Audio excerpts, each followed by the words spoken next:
Hey guys, welcome back. This is the fourth Sunday in Ordinary Time. So we get our readings today from Deuteronomy, Paul's first letter to the Corinthians, and we're continuing through the Gospel of Mark. So some great things going on. So Deuteronomy is a book that I think most people kind of either ignore or they want to ignore because it's a book of laws. There are a lot of things in there that people don't understand why things were the certain way. We'll pick up just one part of Deuteronomy and think to ourselves, why are we sacrificing animals in this certain way for certain things? But the book of Deuteronomy is actually, if you go through, it says the word love more than any other book in the Bible. It's a book of understanding that, yes, there are laws that are in place, there are rules to follow, but the reason that we have those rules is because we have this God who loves us, right? So, like as a parent, for myself, we have rules for our kids. Those rules are not to stop them from enjoying life or doing things. They're to keep them safe, to try to prevent them from falling into places of harm or hurt, right? That's our duty as parents, right? To love our kids and make sure that they're not going to do things that might be harmful to themselves. So in where we're at in Deuteronomy, we have the people who are asking for an intercessor. They're like, look, this is not working. Moses, you're going to be the guy. You've got the best relationship with God. You're going to be the guy that we go to. And Moses actually says at the very beginning, a prophet like me will the Lord your God raise up for you. From among your own kin, to him shall you listen. Now this is extremely important with what the rest of the readings are going to reveal. So for young Jewish people, they would hear this and think, okay, so God and Moses, like they go hand in hand. Moses is the great authority. So any young rabbi would have a teaching authority, right? So we'll liken it to Andrew Darling, who's here. So Andrew can say, I experienced this part of ministry and the faith because Paul is the one who taught it to me.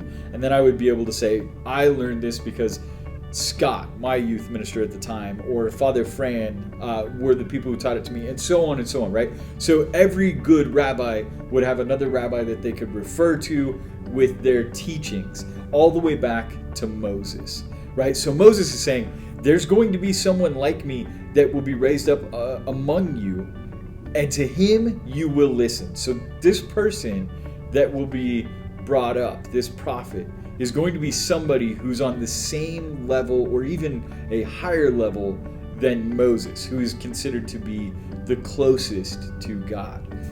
So we have all of that going on in Deuteronomy. And then in Corinthians, we have Paul. And Paul is saying to the people, look, if you're a married man, there are going to be a lot of anxieties about the world, and so you'll be divided between the secular things and the spiritual things. Same with women. If you're married, you're going to have these struggles.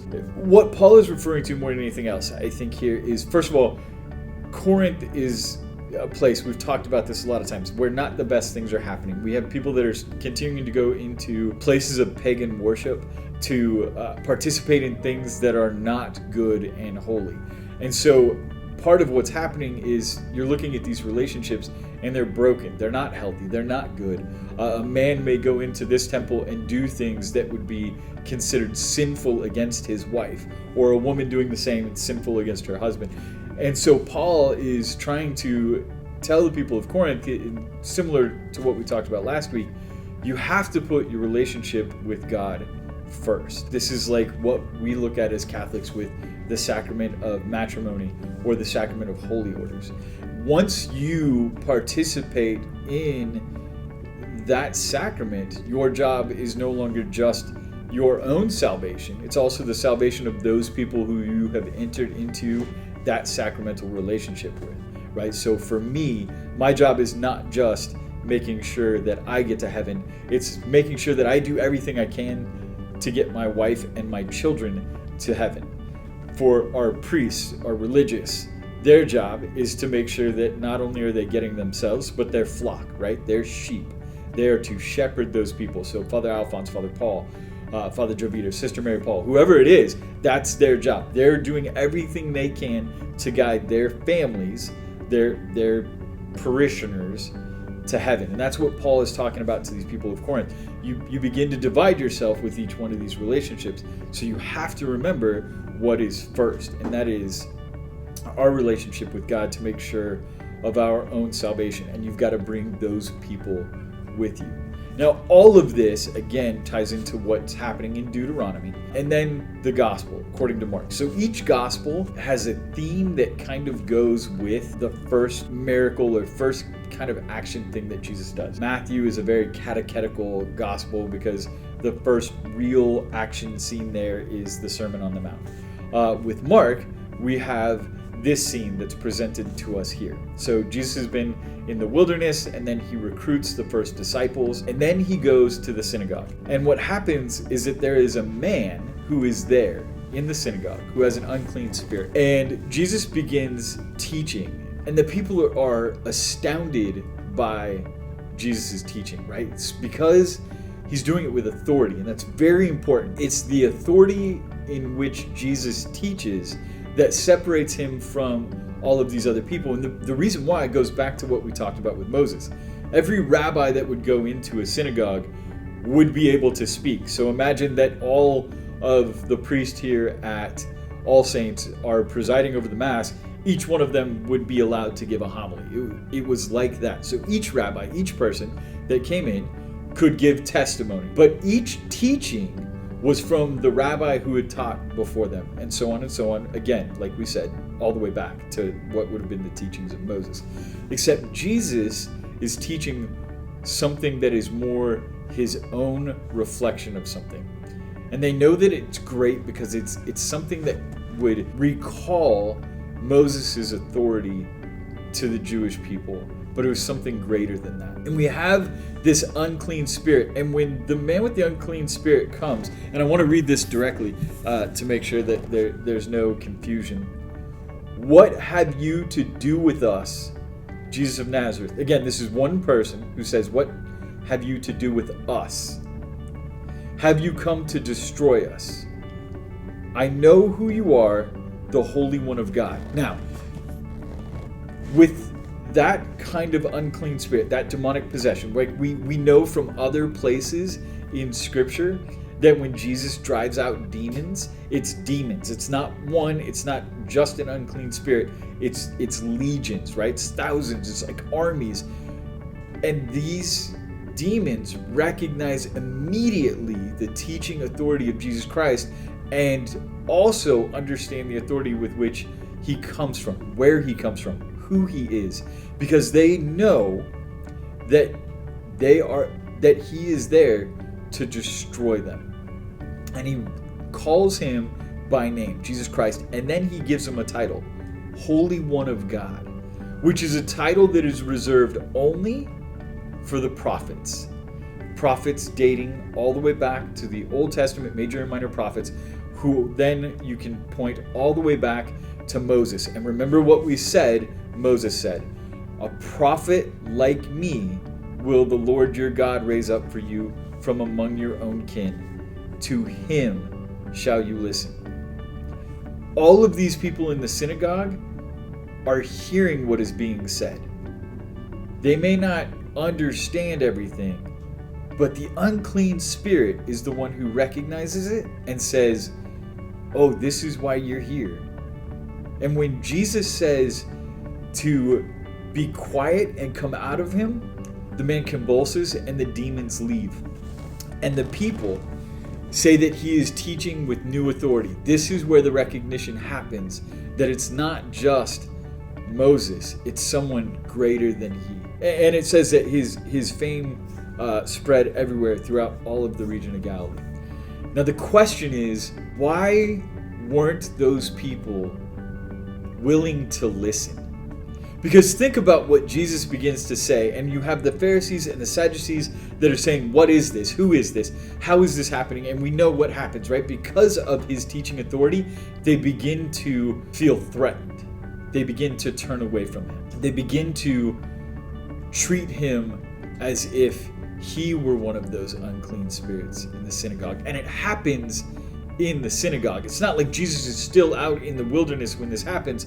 He's in the place that most of us would consider safest. I can't emphasize enough how important it is what Moses said. To him you shall listen. Last week we talked a little bit about when Jesus says to love as I have loved. You know, it's not love like, I think I made the joke of a Justin Bieber song, or love like Ed Sheeran, or whatever it is. It's love as Jesus is loved. We have this God who loves us so much that he was willing to send his son to us, who then goes into the church first to drive out those who don't belong, the unclean spirits, to heal those places that are broken in our hearts and in our lives.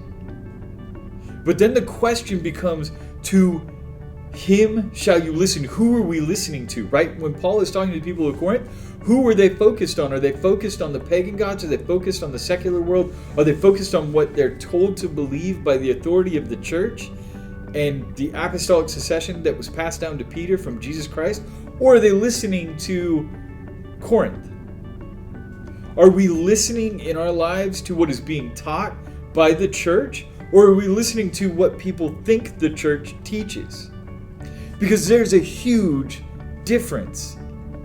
And maybe some of the things that I'm about to say are a little bit uncomfortable. And if that's the case, now is the perfect time to press pause or to close your computer or X out your browser, whatever you got to do. But if not, think about these things. These are statistics that have been given to us from the Pew Research Institute about Catholics. 90% of U.S. Catholics do not believe that there are any moral complications with contraceptives. More than 50%, it's actually closer to 2/3, it's like 65% of Catholics are pro-choice. I'm not talking about these statistics to become political or to politicize the faith or anything like that. But even more worrisome, even more heartbreaking, maybe the fact that 2/3 of Catholics don't even believe in the true presence of Jesus Christ in the Eucharist. When you think about who you are listening to, and we have Moses telling us you have to listen to him, and we have this teaching authority of Jesus Christ that drives out demons. The demons recognize who he is. The demons recognize the truth of what he's teaching and what he's doing. And it says to love as I have loved you. Life is the greatest gift of love, and it doesn't matter if we're talking about conception or if we're talking about natural death. That entire spectrum is sacred. The entire thing. How can we think at any point in time that there's an option? How is that love? And then we have John chapter 6. I am the bread of life. You must gnaw on this. We have the Last Supper. Take this, all of you, and eat. This is my body given up for you. Take this and drink. This is my blood. If it's not what he truly says that it is, then who are we listening to? And I'm not trying to pass this on as a place of judgment. I'm not trying to condemn anyone. I'm not trying to say that I'm better than anyone because I may believe these things. Because God knows my heart and he knows my struggles. He knows that there are times when I don't listen either. But if we're going to look at these readings and we're going to really buckle down and think about what it means to be Catholic today in our world, then we have a model that has been given to us by Jesus Christ. And if we're going to follow that model, then we have to start to listen to him, who has the authority to tell us the truth about who our God is, what our God is, and why our God is these things.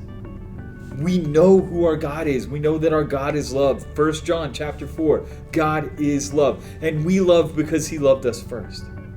But how do we love? There's no option to love. There's not, I kind of love this way or I kind of love that way. No, it's told to us by the authority, you will love as I have loved you. The same person that says, love your neighbor, whether you like him or not. It's easier to love your friend than your enemy, but you are not called to live life easy. You are called to live life great. That's what we're here to do. From all of us here at All Saints, please know that we are praying for you. We ask that you continue to pray for us as well. God bless.